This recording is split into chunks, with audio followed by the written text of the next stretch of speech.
part 3 এইটো অসমীয়া খাদ্যৰ যি মই দিছিলোঁ মানে কি হ'ল মোৰ অকণমান নহয় বহুতেই প্ৰব্লেম হোৱাৰ কাৰণে মই দিবই নোৱাৰিলোঁ তাৰ পিছৰখিনি একেবাৰে বেয়া নাপাব এতিয়া আকৌ চেমিনাৰৰ পৰা বনোৱা সময় আহিছে সেইকাৰণে বোলো মই একে কমপ্লিট কৰি দিওঁ মোৰ ভিডিঅ'টো এইটো যিমান মিনিটৰ ভিডিঅ' হ'লেও মই দি দিম এয়া চাই ল'ব পাৰে মই ফাৰ্ষ্ট লৈ যাম আপোনালোকে চাই ল'ব ইয়াত দুটা মানে বোথ সাইড তত নকৰে এটা সাইডে কৰে সেইকাৰণে দেখাবলৈও মোৰ ভাল হৈছে একেবাৰে বেয়া নাপাব মই মানে কি ক'ম আৰু মই নিজেই মোৰ বেয়া লাগিছে যে মই দিব নোৱাৰিলোঁ পাছৰখিনি তথাপিতো সূচীপত্ৰখন চাই হ'লেও বহুত সহায় হৈ যায় কাৰণ সূচীপত্ৰখন হোৱাৰ লগে লগে আপুনি ইখন বা বেলেগ এখন কিতাপ পঢ়ি মেলি কিবা এটা হ'লেও কৰিব পাৰে সূচীপত্ৰখন সেইকাৰণে মই দি ৰাখিলোঁ তাৰ পিছৰখিনি এয়া বহুত দীঘল আছে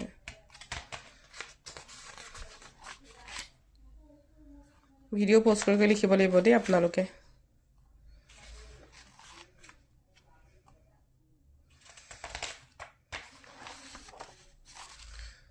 সৰি 11টো গুচি গ'ল এইটো 11 12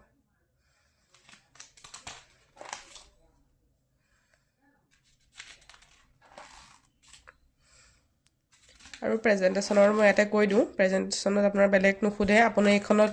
যি লিখিছে আপোনাৰ যিখিনি জ্ঞানৰ পৰা এইখিনি আপুনি লিখিছে ইয়াৰ ওপৰতে আপোনাক প্ৰশ্ন সুধিব আৰু আপোনাক বুজাই দিব যে আপুনি এইটো বিষয় কিয় বাছি ল'লে বা এই বিষয়টোৰ পৰা আপুনি নতুনকৈ কি শিকিব পাৰিলে বা আপুনি কি শিকাব বিচাৰিছে এইখিনিৰ ওপৰত আপুনি গৱেষণা কৰি বা এইখিনি কথাৰ ওপৰত লিখি ইয়াৰ ওপৰতে আপোনাক সুধিব আমাৰ পৰম্পৰাগত খাদ্য আছিলে চলি অহা সেই খাদ্যসমূহৰ ওপৰত সুধিব মুঠতে মাত্ৰ মানে এই পেপাৰখনত আপুনি যি সোমোৱাইছে ইয়াৰ ওপৰতে সুধিব বাকি বেলেগ প্ৰেজেন্টেশনৰ কাৰণে বেলেগ একো পঢ়িব নালাগে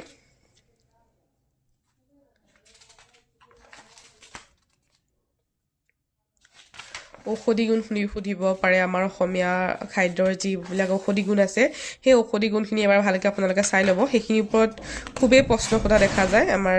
যিসকল থাকে তেওঁলোকে মানে সেইখিনিৰ ওপৰত প্ৰশ্ন সোধা দেখা যায় বিশেষকৈ সেইকাৰণে পঢ়ি ল'ব মানে আপুনি লিখাৰ পিছত এবাৰ গোটেই পেপাৰখন এবাৰ একদম মানে আতি গুৰি মাৰি পঢ়িব তেতিয়াহে আপোনালোকৰ প্ৰেজেন্টেশন মানে সুবিধা হ'ব কাৰণ ক'ৰ পৰা কুৱেশ্যন সুধি দিয়ে আপোনালোকে নাজানে আপোনালোকে নিজে লিখিছে তথাপিতো মানে কেতিয়াবা পাহৰি যোৱা হয় ন সেইকাৰণে কৈছোঁ মানে এবাৰ ভালকৈ পঢ়ি ল'ব তেতিয়া আপোনালোকৰ প্ৰেজেন্টেশনৰ সুবিধা হ'ব বাকি প্ৰেজেন্টেশনৰ কাৰণে বেলেগকৈ আৰু কিয় পঢ়িব লাগে বুলি মই নাভাবোঁ বাৰু বাকি আপোনালোকে চাই ল'ব কি কৰে মোৰ ফালৰ পৰা মই কৈ দিলোঁ চেমিনাৰ পেপাৰৰ গোটেইখিনি কথা আৰু যদি ডেজাৰ্টেশ্যন কেনেবাকৈ লাগে তেতিয়াহ'লে এইটোৰ ভিডিঅ'ত কমেণ্ট কৰিব যদি মোৰ সময় মিলে তেতিয়া মই দি দিম বাৰু আপোনালোকৰ 4th চেমত লাগিব হেখন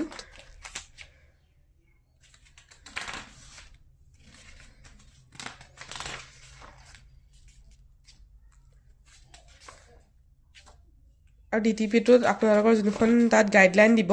সেইমতে ডিটিপিটো কৰাব ইয়াত মোৰ আখৰ ডাঙৰ হৈছে কাৰণ এখন মই মোৰ লগত ৰাখিবৰ কাৰণে কৰাই লৈছিলোঁ সেইকাৰণে ইয়াত আপুনি আখৰৰ মানে জোখটো ডাঙৰ দেখিছে কিন্তু ইয়াতকৈ সৰু হ'ব দেই আখৰ ইমানটো ডাঙৰ হ'লে একচেপ্ট নকৰিব সৰুকৈ বনাব যোনখন গাইডলাইনত লিখাই থাকিব গাইডলাইন মতেই বনাব নিজৰ মতে আপুনি একো কৰিব নোৱাৰে এইখনত তাৰপৰা যি আহিছে গাইডলাইন বা আপুনি কেনেকুৱা বাইণ্ডিং কৰাব লাগিব কি কৰাব লাগিব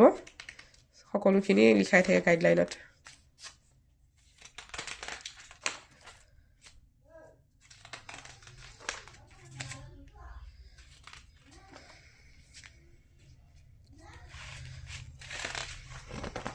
ইমানখিনি আছিলে